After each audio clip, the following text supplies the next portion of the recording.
এই যে আজকে আমি মেন সিটিতে, ক্রোয়েশিয়ার মেন সিটিতে আসলাম ঘুরতে। সো এই দেখেন ভিউ। এখানে আমাদের একজন ভাই, সম্ভবত বাংলাদেশি। Excuse me, yes. আপনি কি বাংলাদেশি? জি, জি, জি। তো আপনি কত বছর যাবৎ এখানে আছেন?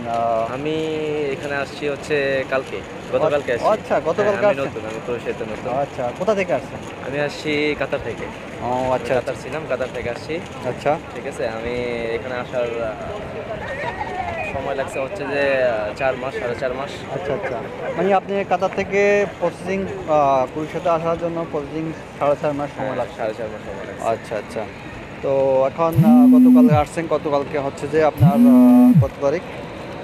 গতকাল হচ্ছে 17 তারিখ। ১৭, ১৮ তারিখ। ও 18 তারিখ আপনি হ্যাঁ। আসছেন।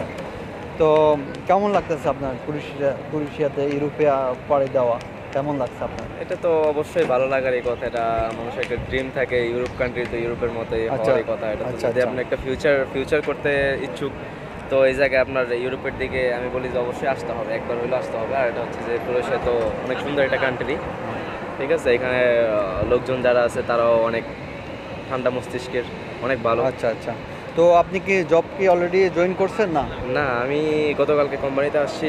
এয়ারপোর্ট থেকে আমার কোম্পানি আমাকে রিসিভ করছে। রিসিভ করার পর হচ্ছে যে কোম্পানিতে এখন আপাতত অ্যাকোমোডেশনে আছি আমি। ১ সপ্তাহের ভিতর হয়তো বা কাজ সব কিছু সম্পূর্ণ হয়ে যাবে। আচ্ছা আচ্ছা ফিঙ্গার টিঙ্গার হওয়ার পরে হয়তো বা এরপরে সব কিছু কমপ্লিট হবে আর কি। আচ্ছা। যাক যাক, আপনি নতুন আসছেন, আমিও কিছুদিন হলাম আসলাম। তো এখন হচ্ছে কি,